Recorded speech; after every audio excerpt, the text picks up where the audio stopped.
Close your eyes for a moment.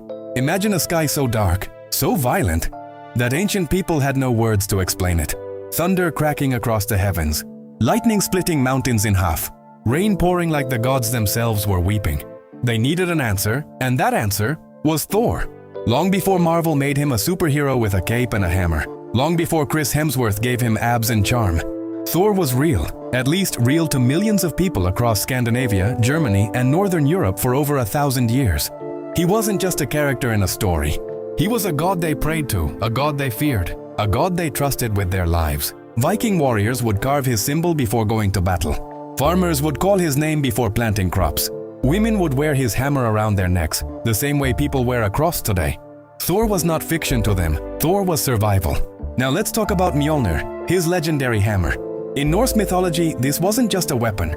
This was the most powerful object in all of existence. It could level mountains, it could summon lightning. And here's the fascinating part. It could only be lifted by someone worthy. Sound familiar? Yes, Marvel kept that detail. But the real story behind Mjolnir is far more interesting. According to ancient texts, the Prose Edda, written around 1220 AD, Mjolnir was forged by two dwarf brothers named Brokkr and Sindri inside a volcano. But during the forging, Loki, the trickster god, transformed into a fly and bit the dwarves repeatedly to ruin the creation. Because of this interference, the hammer came out with one flaw, a handle too short. And yet, it was still the most destructible force in the 9 worlds. Imperfect, but unstoppable. Doesn't that remind you of someone you know? Now here's where it gets cosmic. You think Thor going to outer space is just a Marvel invention? Think again. In Norse cosmology, the ancient Viking understanding of the universe, the world wasn't just Earth. It was 9 realms, connected by a massive cosmic tree called Yggdrasil. Asgard, Thor's home, existed above the known world. In the sky, beyond the stars, Jotunheim, the realm of the giants, was a frozen, distant dimension. Niflheim, the realm of the dead, was a cold, dark void. Sound like outer space? Sound like parallel dimensions? The Vikings were describing a multiverse 2,000 years before scientists started taking the idea seriously. And Thor, the mighty son of Odin, traveled between these realms, not in a spaceship, but through the power of Mjolnir itself, spinning so fast it could open portals across dimensions. The Vikings imagined interstellar travel. They just called it something different. Here's what Hollywood won't always show you. The real Thor, from the ancient myths, was not perfect. He was hot-headed, he rushed into battles without thinking. He was sometimes outsmarted by giants. He once lost his hammer and had to dress as a bride to get it back. Yes, that actually happened in the myths. He drank enormous amounts of mead. He ate entire oxen in one sitting. He was powerful beyond imagination, and yet deeply, beautifully human in his flaws. And that is why people loved him.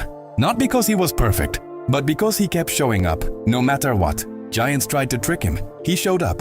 The world was ending. He showed up. Even knowing he would die in the final battle of Ragnarok, fighting the world serpent Jormungandr, he showed up. He took 9 steps after killing the serpent, and then fell. 9 steps, then eternal glory. Here's something most people don't know. Thursday, the day you had classes, the day you scroll through your phone, is literally named after Thor. Thor's Day, Thursday. His name is built into our weekly calendar. He never left. He's been with us every single week for 1,000 years. And there's more. Archaeologists have found thousands of Mjolnir pendants across Viking burial sites from Russia to Iceland. People were buried with Thor's hammer because they believed it would protect them even in death.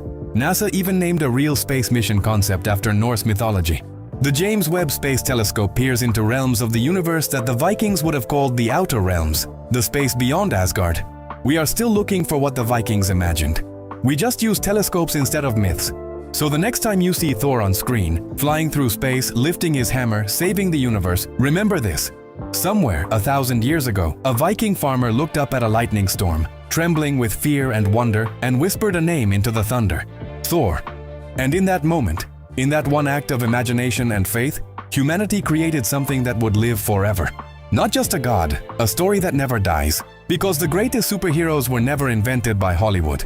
They were born in the hearts of people who were simply trying to make sense of a universe far bigger than themselves. And aren't we all still doing the same thing?